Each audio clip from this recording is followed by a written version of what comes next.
Hey, you there! Thank you for watching, and welcome to Forward Science Forever. Today I have a 3v3 ladder match here on the most amazing no access map generator. So let's go ahead and introduce our teams and our players, starting off with Team 1 in the Northwest, also known as Blue Team, ending with Team Red or Red Team, also known as Team 2.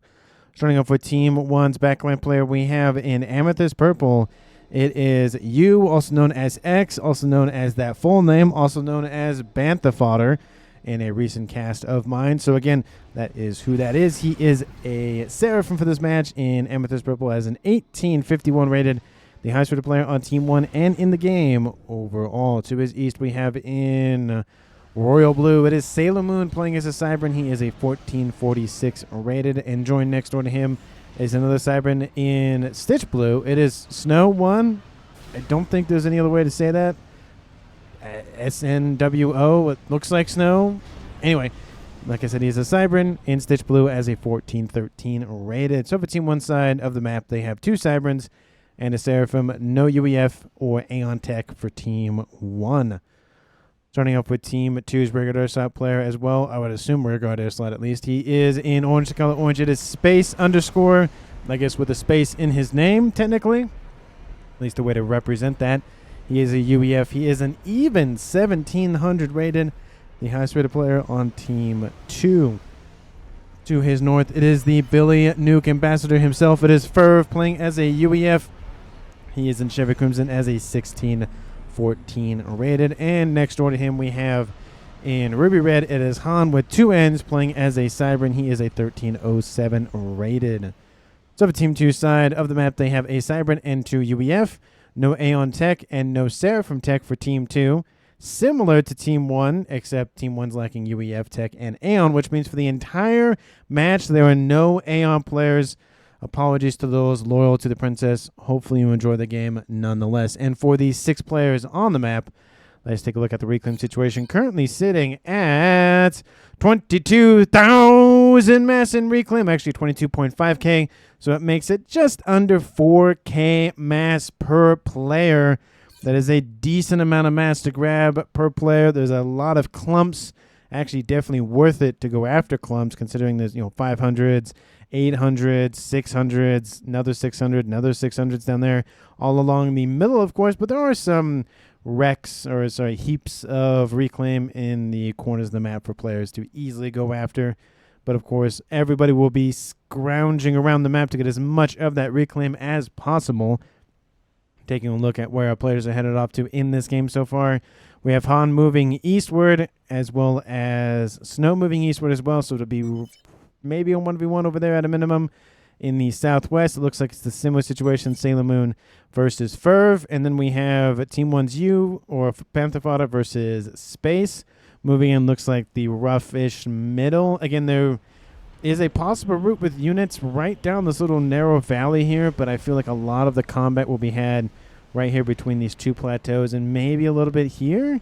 But I don't... Oh, no, units can traverse this little land bridge here as well, so it's going to be a little bit of some spicier action, I believe, here. But I wouldn't be surprised if there's actual main line combat over here, or it could just be completely ignored because it's a little bit hard to traverse versus just going straight down the middle.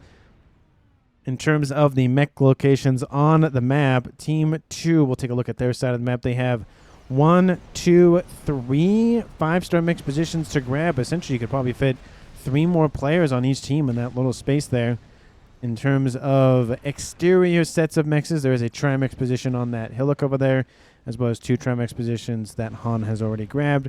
Twin mechs in the middle that looks like it's going to be shot by a nice little scout from Team 1, and a couple of twins down in the south as well that we see Team 2's player of space already going after, and Team 1 has already kind of made their way towards Team 2 side of the map as well. A couple of units have some skirmishes here between Ferv and his units versus Team 1's Sailor Moon's forces. We have guns starting here for Han on the eastern side, and we do see that Snow is shifting more into that northeastern corner. Maybe we'll see some naval action. Maybe we'll see just some non-hover tech units because it is Cybran v Cybran. So they'll have Wagners. And that's going to be about it for any traversal tech, at least at the T1, T2 stage. Bricks can traverse that as well, but again, this is the early to mid-game kind of situation, so I don't expect to see that a little bit from now. Gun started here for his opponent of Snow, so it's Han versus Snow, and I feel like there's a joke in there somewhere, both going for Gun as we speak. To the west, we have Sailor Moon getting a nice little distance build, get this plateau. Team 2 did the exact same thing. It does look like Team 2 slowly losing what they gained up here, but there's only 2 mexes here, so it's not the end-all, be-all, but hey, 2 mexes in the early game, 4 mass per second, it makes a little bit of a difference. Gun damage range, or also what it's called for Ferv, is bigger boomstick starting here for him.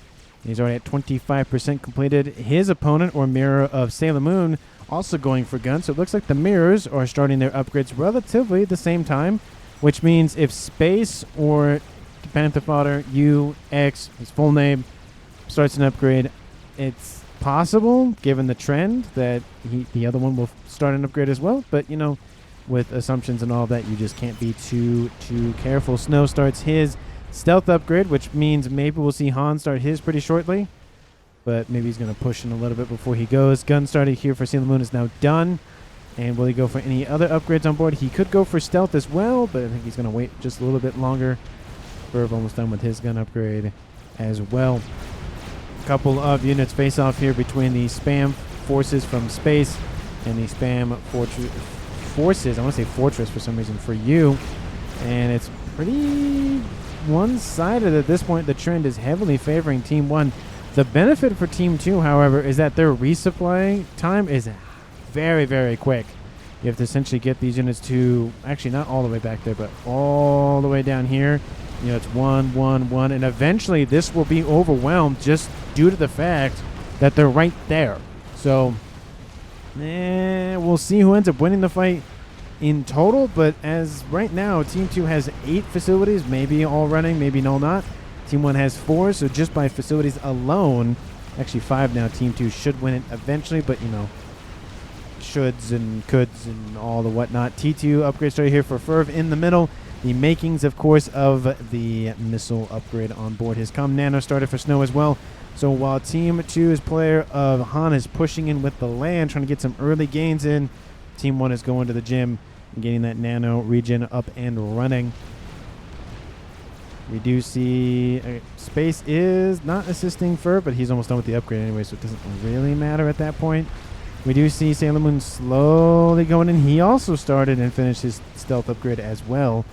Team 2 has no air as of yet. Team 1, do you have air? Yes, we do. We have T2 air online for you or Bantha Fodder or X or whatever. So we should see a slight advantage for Team 1 as the game progresses for now in the air department.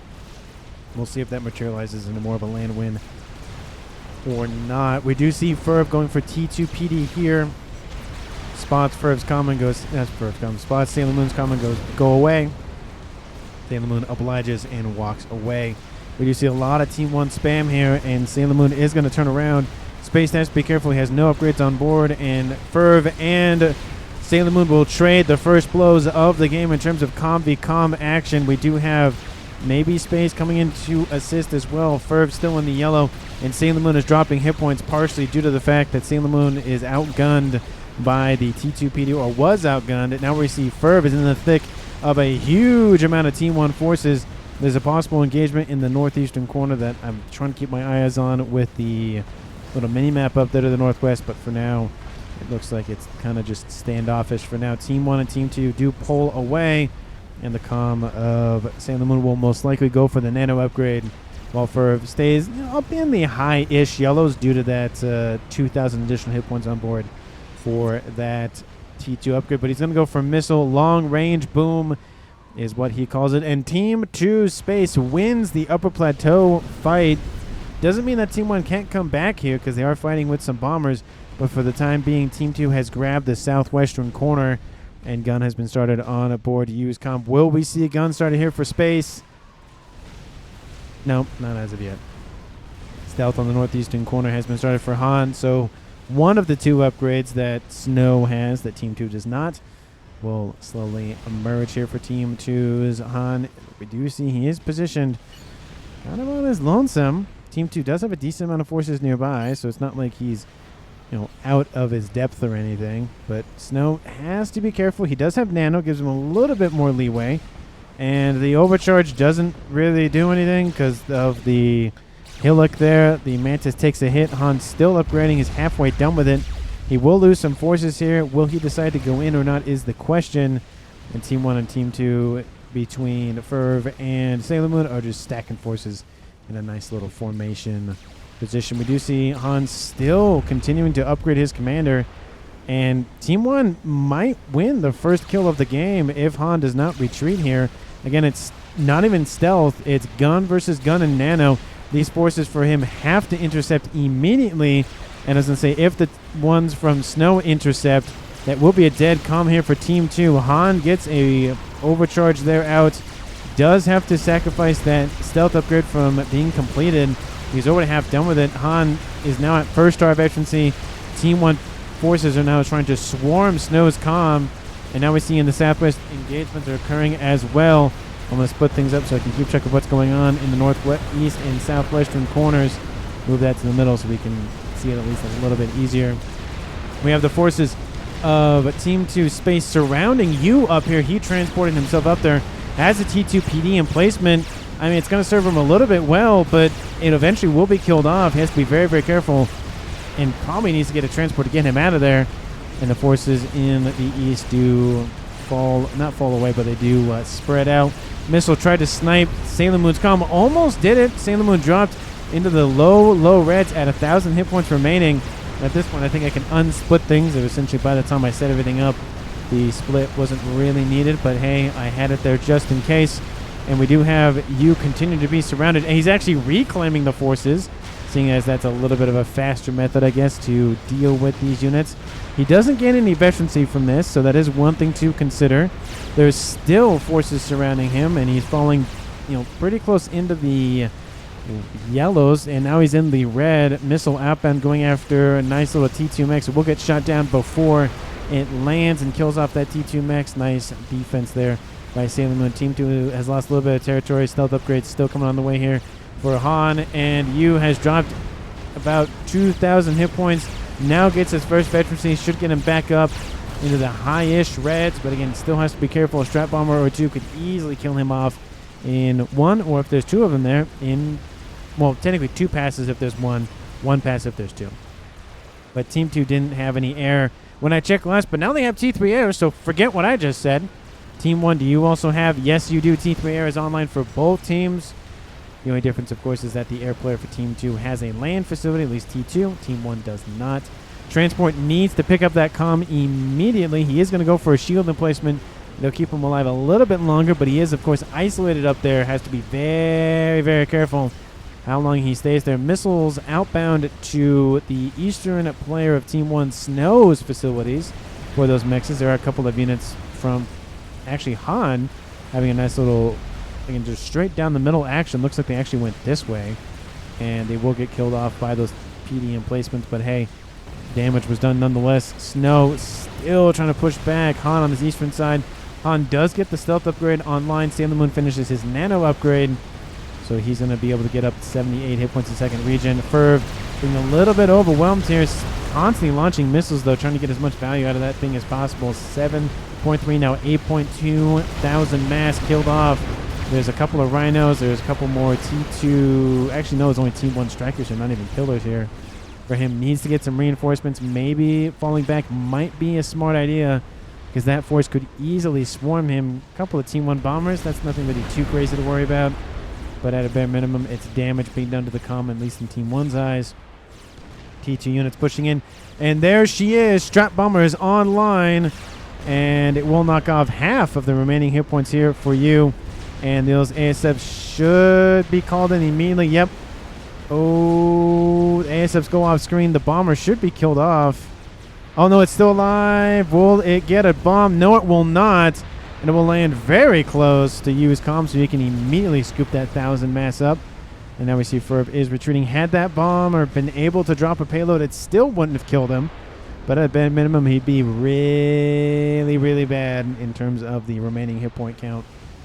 Team 1 and Team 2 coming to some sort of equilibrium, it looks like, on that eastern side. But for now, Team 1 is, it's about 50-50, I would say. Team 2 has a little bit more control of the middle and the southwestern corner. Team 1 has the northeastern corner and a little bit of the section of the middle as well. T2 land facility knocked down. Only remains is the units and a couple of mexes and 1 or 2 PD emplacements. Ferv at 4-star veterancy, almost at 5 stars. Going to sit at over 20,000 hit points once he's done. Nano repair, very good call here for you, trying to get that up online. He'll probably regen. I think it's below what the Cybrans can regen at the regular nanos, because he gets 86. The Cybrans get 78. Maybe it's just barely less, because I think it's 6 hit points a second regen per veterancy, I believe. I could be missing my count. We'll see what they get when they get more veterancies. At least try to keep track of that. Couple of spearheads online. No Percy's, unfortunate. And Ferv needs to back those things up because Sailor Moon's going to rip those things a new one. Really trying to keep that comm moving. Sailor Moon needs to just not stop moving. It's like he's just got to dance. Just keep dancing. T2 units over here. Not killing off used comm, but is killing off everything else next to him. But he's not doing good. Now he's at 96, so he is upping 6 hit points a second. Not second. 6 hit points a veterancy. Yeah. There we go. And the 90 now coming online here for Sailor Moon. I think he was at 78. So does he get? Did we get 12? No, he gets 6. Okay. So he's at 3 stars. He's at 2. So the nano on board the Seraphim is just a tiny smidgen better than the Cybran one, and that's of course the regular nano, not the advanced nano. That gives him a bunch of hit points and a huge amount of reclaim veterancy. Excuse me. Han going for his nano, speaking of which, he's at 24. He's going to be upping to, I think it was 78 is what we saw Sailor Moon at. And 84. He starts at 78. That's what it is. So.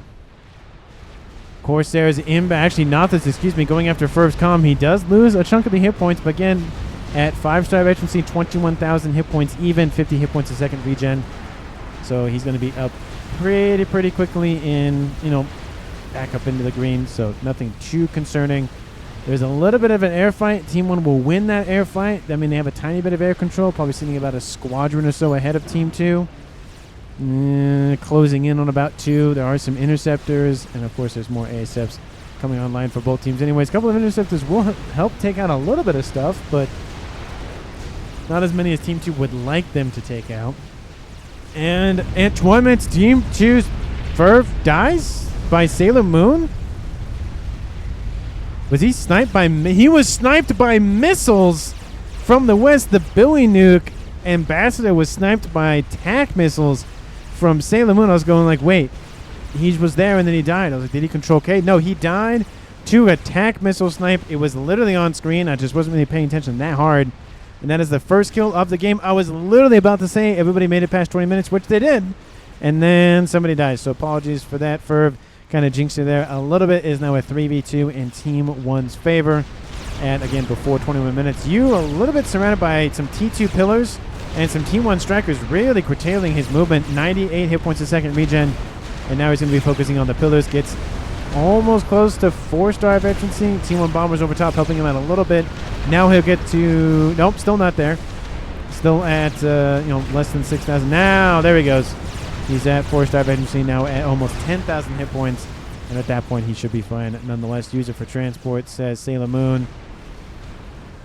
But he's going to be out of there. Team 1 bomber spam is inbound. ASF's guarding said bombers. And Team 1 is going to win another air fight due to the numbers that Team 1 currently still has.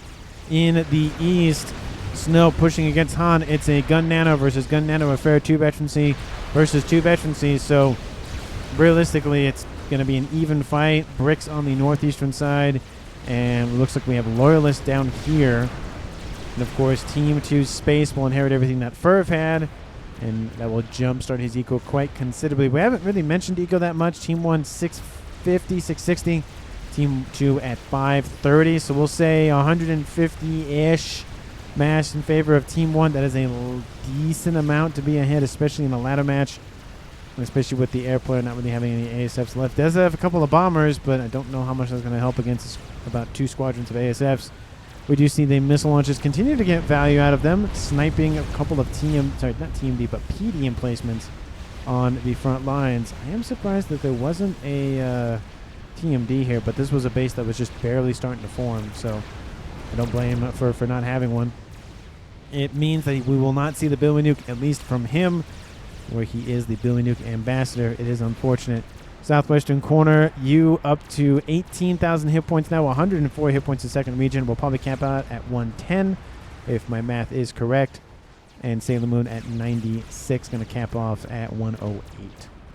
And then, of course, 10 hit points a second for Space because he has no upgrades on board. The only player in the game that not have any upgrades. He does have 3 bombers. There's 3 little strat bombers online. 4 strat bombers online. That's 12,000 damage. So pretty much every bomber needs to run another pass over use comm to kill him off. First bomber, second bomber, third bomber, and fourth will drop a payload. One of them will die immediately. The last one, that one will not get another chance. So all of them die. You will drop, again, half of his hit points, but he's repping up 104. Another bomber drops another payload, dropping him below 10,000, but I think he's just feeding mass at that point to the western side. The ASFs are right here, as well as it's a Seraphim Commander, 5-star vet, and Nano on board. Good luck killing him, especially if he goes for Advanced Nano. That might even spur him to go for Advanced Nano at this point, and he might try to just claim this upper plateau and just essentially say, this is mine now, go away, even though it's on Team 2's side of the map. I see a couple of T2 artillery emplacements. The fire-based wars have occurred on the northeastern corner, and of course it has to be on a desert map or desert planet or whatever sort of this is. Thinking about Clone Wars, of course. I am doing my Star Wars Empire at War Awakening of the Clone Wars series on the channel. So that's what kind of have episode 2, episode 3 on the mind while I'm playing it. Very, very fun game. Same devs that made Awakening of the Rebellion. I haven't caught any chance to watch it. Very, very fun mod. I think it's my favorite not set of mods, but like the mechanics that have been included or modified in the game. I think it's just very good. It's a very good mod. So just my little endorsement there. Not paid, of course. Northeastern corner. Shields coming online here for Snow. And looks like one of them did come offline, but that is the thing about Cybrans, is that they are weak, but they can be upgraded to be less weak. And they are pretty nice to have, especially if you keep upgrading them. They get a full shield recharge immediately once they're upgraded up to 5. So it makes trying to keep the shield online a little bit easier. You just got to supply the power and energy to actually, power and mass to actually upgrade it. We have Percy stacked in the middle here for Team 2. Lots of Percys running out of those mainline facilities. Fat Boy has been started. Team 2, the only one that has access to Fat Boys. Team 1, the only one access to chickens. So there is a discrepancy in direct fire weapon systems on board, and the UEF player does inherit the other UEF player's base. So maybe we'll see more Monkey Lords out of Team 2's base. So far we only see 1 outbound from Han, but maybe we'll see some gifting over of technology to allow for construction of more of them, or somehow just Han will jumpstart his eco even more than he currently has and just produce like 1,000 of them. Who knows? Strat bombers over the top now going after Snow. They found a better target to go after in terms of, he doesn't have his crazy nonsense hit points and regen and whatnot. And there it goes. First kill of the game for Team 2 goes to Spaces. Strat bombers does get some of those home, maybe. And it is now a 2v2 tied up game here at 28 minutes. Let me know down in the comments who you think is going to currently win this game. Of course, if you haven't done so already, please like the video and subscribe to the channel. And just to note, Team 1, 1.1k. Team 2, 600 mass per second. So heavily in favor of Team 1.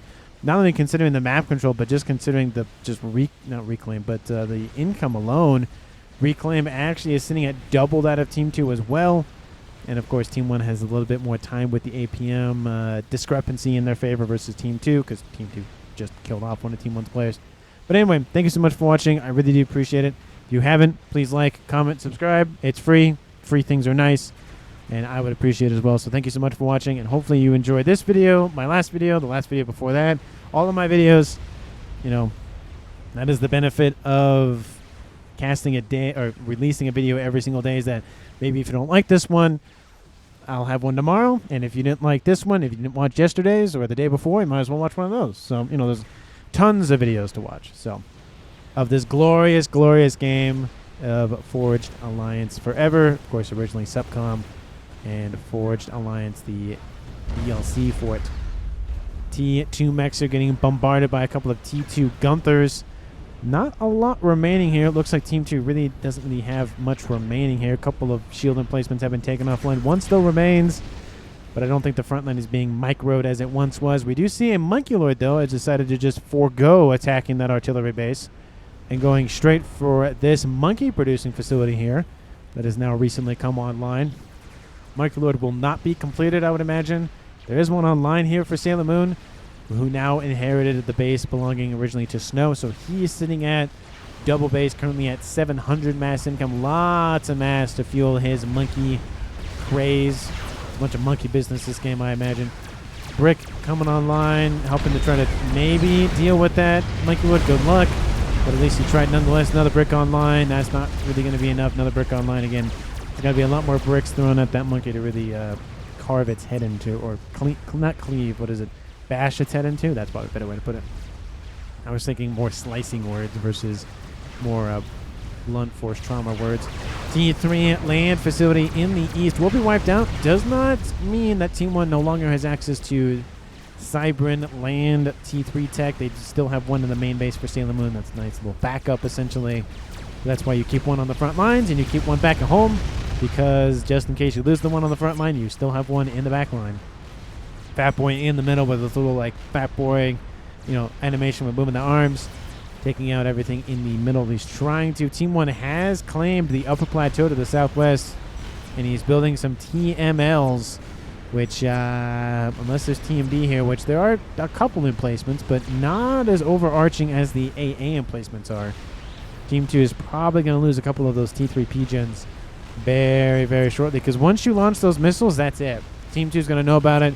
They're going to counter it, and that's going to be the end of that. So, got to use it for one, maybe two bursts, and then just be prepared to deconstruct it, because it's not going to be viable. Unless you can keep the TMD from being built, then it's more viable. SMD online for Team 2, and SMD online for Team 1. Love to see that. Bunker Lord goes back in the water, kills off this base, and goes, nah, it's fine, goes back. I am kind of surprised they didn't continue to just eviscerate everything here, and everything here. I mean, maybe there's a opinion about dumping more mass in Team 1's base, but even if he killed off 5 of these mexes right here, plus all the mexes along the way, I mean, that's 100+ mass income with all the mexes that he already killed off. So it's definitely worth it, I imagine. But, you know, it's just thinking about something else, I guess, maybe focused on maybe more monkey production, maybe. I don't know. Maybe wanted to keep that monkey safe. We do see the monkey starting to poke its head out just a little bit. There's a brick being like, I kind of maybe see you. Poke your head out just a tiny bit. Nope, I'm going to lose that fight. Shouldn't have said anything. And there goes that. Still, artilleries remain down here, but they're not going to be worried about too much for now. Monkey Lord does intercept the fire base for Team 1 Sailor Moon now, and there's nothing really to stop this. A couple of T2 PD are going to come online, but again, it's not going to be enough. 4-star vetted, going to get up to 5-star vetted Monkey Lord. I mean, it's going to be more than enough to deal with that emplacement. 32 minutes on the clock. Team 1 stacking up their ASFs and gunships now over here in the southwestern corner. Omni very far forward, which means Team 1 knows a heck of a lot what's going on the map, except what's in the northeastern corner, but they kind of have that covered with Sailor Moon's facilities there. Missiles are outbound, going to try to snipe Space's comm, and they get him! Nice! That's the second comm that's been sniped by TAC missiles this game. One by Sailor Moon, and then one by or Bantha Fodder. I was going to say Cannon Fodder, but Bantha Fodder. It is now a 2v1 game, 33 minutes on the clock, and that is not good for Team 2. There's conversations in chat about the game being won 20 minutes ago. I wouldn't know about that, but I mean, it's starting to trend in Team 1's direction for sure. I mean, just take a look at the map control. It's about maybe 60, I don't know, it's more like 70-30 in favor of Team 1. Tons of Not the Fighter Bombers inbound, and there's a lot of Percys in this mix that can get wiped out by all these Not the Bombs. There's a chunk of them already dead right there. I'd say about half, at least a third or so, are dead. I mean, all of the courses, all of the Nothers are going to get wiped out, but they trade a ton of firepower in the air for a chunk of firepower on the ground. Monkey Lord coming into the base, coming to say hi. SMD is going to be gone. We see Han is retreating. Again, it's turned from an annihilation to an assassination game, meaning that Team 2, if they lose one more player, being Han, that is it. Team 1 wins. Missiles still outbound, taking out the remaining mexes for Team 2. And there is a Monkey Lord now carving its way through Han's original base. He's trying to get some Ravagers online to deal with said Monkey Lord. Griff, definitely a good choice because they have a decent amount of range and they do a lot of damage. Would love to see maybe some T2 PD mixed in there because they're a little bit cheaper to produce. And now some Jages over top. The Monkey Lord continuing to carve a path, being lit up from the sky from those Janus. Inbound from Han. Another Sailor Moon experimental online. Still Team D being spammed up in U's position. Getting a lot of value out of these things. 1,000 mass, 2,000 mass kill off a comm. So a lot of work. And the main goal is the air facilities for Team 2. Will the Monkey Lord get their 5-star vetted Monkey Lord? Will it even singe any of the P-Gens? A tiny smidgen. Oh, he might grab that T3 P-Gen. Wipes out a chunk of those engineers. Wipes out another T3 P-Gen and a T2 P-Gen. Monkey Lord barely alive to start targeting that air facility. But a lot of power was lost in that engagement. Team 2 gets a little bit of reclaim out of it. But considering Team 1 is producing double the amount of mass that Team 2 is, I don't think Team 1 cares at this point. Spam Nothers are inbound to take out all of the everything here for Team 2. Not looking good. And they don't care if they lose all of the Nothers. They'll just produce more of them. Team 1's U at 800. Team 1 Sailor Moon at 680. Team 2's Han at 620. So Team 1's individually, in terms of Sailor Moon and U, are producing more than all of the bases for Team 2 under the control of Han. Nuke is online. Barely has been built. Monkey Lord, Monkey Lord, Monkey Lord, Monkey Lord, Monkey Lord, and then 2 more Monkey Lords coming online for Team 1. Lots and lots of Monkey Lords. There's already 3 right there. We saw 1 already die. Fat Boy. Is that a new one or old one? I think that's a new one. I think the old one died. It was over here somewhere. But in terms of reclaim, Team 2 is not really getting it. Neither is Team 1 in terms of scooping it up. 164,000 mass. Sorry, 197,000 mass resides on the map. The northeastern corner has been eviscerated by that Monkey Lord for Team 2. But Team 1 can easily stop it. There's a Monkey Lord being produced there. That'll be done in time. There's one already there. That should be able to stop it with the additional one from, there's that facility. We have ASFs being wiped out by Team 1's ASFs. Not really a heavy focus on ASFs. Team 1's U gained control of the air and went, I'll go gunships, I'll go bombers, I'll go TAC missiles, until maybe Team 2 catches up, and then maybe I'll focus more on that. Is probably his thinking. 37 minutes on the clock. We have a Monkey Lord and a crab to the north there, and 3 Monkey Lords right down the middle. And there is some monkey business afoot here for Team 1. And they are inbound, and those brave little Percys, just like the brave little Toaster, is going to try to stand in the way of the oncoming aggression. There is a Fat Boy still in its starting position, and that was expensive. I bet 1 monkey is dead, 2 remain. But again, the problem still persists. There is that conga line of bricks inbound. 2nd monkey is dead. There are some Ravagers now coming into range. And the Percy should be focusing on the monkey, not the bricks, at least not right this second. The 3rd monkey is dead. All 3 dead monkeys right here. Crab over here to the north gets surrounded by bricks. Monkey Lord already dead. That is the power of the Percys, is that they can do a lot of damage in a short amount of time. But unfortunately, I think it's going to come down to quality versus quantity this game, and I think quantity might just win it. Maybe, maybe not. I mean, Team 1's 1.7, Team 2 to 600. Team 2 is not really scaling their eco at this point. Not just because they're not trying to, but because it's being sniped by Team 1's U. I mean, he's killed off a ton of mexes so far. Surprised he hasn't gone after this with his Team D here, so that would probably explain it. There's also not a lot of Team D here, so maybe you could try to snipe me with a couple of those T3 mexes. 38 minutes on the clock. We have Nothers moving out to eliminate everything over here. Looks like the Monkey Lord was eliminated eventually, and Team 1 is scooping that up to produce More monkeys. Nuke is half loaded. Maybe we'll see a nuke this game. Maybe we won't. It will depend on if the match ends before the nuke is fired or if the nuke just isn't fired in general. Missiles continuing to launch out of this facility. SMD being loaded. Look how, I think this is the closest I have ever seen an SMD to an opposing team's front line. I mean, it is right here. And the main base is right here. So, I mean, like, you know, right over there. So, I mean, we're talking about not really anything far away. I wonder... No. There's no way it could shoot down. No. It's not that close. It would be crazy if Team 2 had a nuke and it was shot down immediately as it was fired. Missiles are outbound. Is it going to be enough to overwhelm the TMD? No, just barely. So it looks like maybe if he had 4, maybe 5. Not he had 4, maybe 6 for sure. Maybe he could have gotten away with 5. We'll have to see with that. But again, 1 or 2 not going to make the difference. But again, like I said, I don't think Team 1 cares really. They're producing almost 4 times the amount of mass that Team 2 is. Is Han having power issues? No, he is not. So that is his true eco situation. 40 minutes on the clock. I have seen games where they turn around at the very last second, but I do think, given a nuke, given a ton of monkeys, given gunships, given Nathas, given land, given everything else that's going on, I do not... Team 2 has a slight chance. There is not a 0% chance. There is not a 100% chance. It is always somewhere in the middle of those two numbers. So, again, Team 2 did get an influx of cash from all of that bricks and obviously the Percy Rex and the Monkey Lords and whatnot. So they can maybe build another Fat Boy. Maybe they could build monkeys. I don't know. But 2 monkeys are inbound to the north. If 1 Fat Boy isn't going to be enough to stop this amount of aggression. Percy's, that will definitely help. There is a Quantum Gateway here producing SACUs. Probably should get...